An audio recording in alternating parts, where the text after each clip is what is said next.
Hey everyone, I was Swanton 007 here to do my WrestleMania 17 pay-per-view review. Um, this is the very first 4-hour WrestleMania. Yeah, this was the first hour 4. This was the first 4-hour WrestleMania. This was WrestleMania 2001, 17, XVII, whatever you want to call it. The best one ever by some. Some people think 19. I personally believe 26 is. But yeah, okay, so here we go. Intercontinental Championship match between Chris Jericho and Will Regal. This was an okay match, but it could have been great with some time, but it was still an okay heel versus face match. 2 1/4 starts. Next match: Tazz and the APA versus Right to Censor. Definitely one of the fillers on the card, but this was a long way from being bad. It was kept short and gave all 6 men some decent action, with Bradshaw picking up the win for his team. The action wasn't groundbreaking, but it was a decent sort of brawl, especially considering it was a 6-man tag, which are rarely very good. 1.5 stars. The next match, and probably one of the best hardcore matches, actual hardcore matches of all time, was the triple threat match for the Hardcore Championship between Kane, Big Show, and Raven. This was easily one of the best matches for the Hardcore title, so much better than the 24 clusterfucks that they had. These guys fought all over the arena, pretty much using everything that came to hand. Sure, some of the props looked extremely flimsy, but there was some sick action. I mean, we got to witness the Big Red Machine drive a golf cart, for crying out loud. I love the finish where Kane hits a leg drop from the stage after throwing both his opponents from the stage and through, I'm not too sure what it was. Kane also put Raven through some glass, and yeah, it was a good match. 3 1/4 stars. Next match, the European Championship match between Test and Eddie Guerrero. Eddie structured it well, working over Test's leg for much of the match, and the big man did hit a couple of nice-looking big moves. Saturn and Malenko both got involved, which allowed Eddie to lie, cheat, and steal his way to victory, as the ending was a bit more exciting. 2 stars.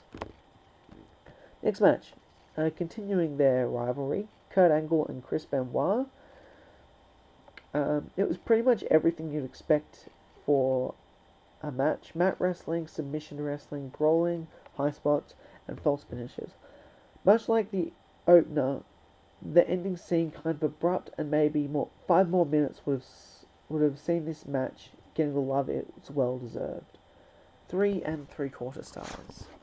Now, the women's match of the pay-per-view was between Ivory and Chyna. It was nothing but a squash, but did the job in getting Chyna over after a broken neck. 1 star. Next match, a street fight between Shane and Vince McMahon. There was some great brawling and great spots here. Great storyline with great interaction from Stephanie and Foley. The revelation that Linda was not under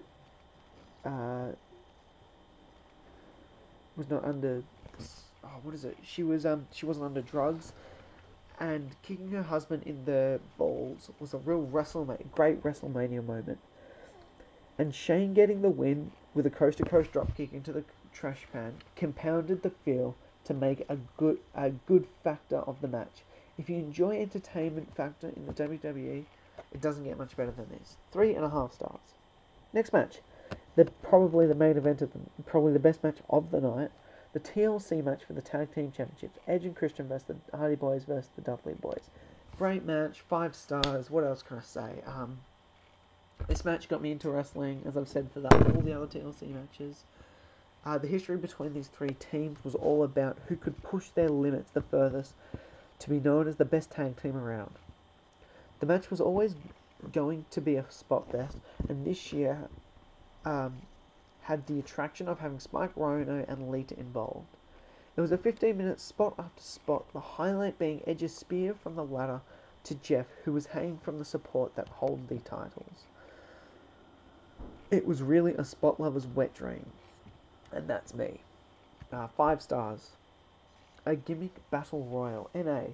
Some of the participants involved were slightly questionable, but this was still nice to see some of the old favourites. More importantly, it put a mic in front of Bobby Heenan, and that can never be a bad thing.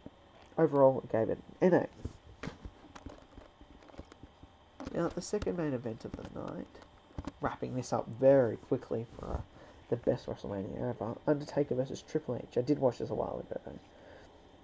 A lot of action took place amongst the fans, and was one hell of a brawl. There was a tremendous back and forth action, and a good finish which saw the dead man sneak a last ride on the last game when he was not looking. 3.5 stars. Now the main event of the night is a no DQ match for the WWF Championship. What some might think is the best match in WrestleMania. Some people. There was blood, submission moves, and false finishes, but the match could not be classed as anything other than a brawl. The crowd were hanging onto every move, and the match really looked like it could have gone either way before Vince arrived to create one of the most shocking heel turns in wrestling history. This led to a load of nail-biting false finishes until finally a flurry of McMahon supervised chair shots got the title for Austin. The turn was enough to make this match memorable, but what came before it already was well on its way to becoming a classic. 4.5 stars.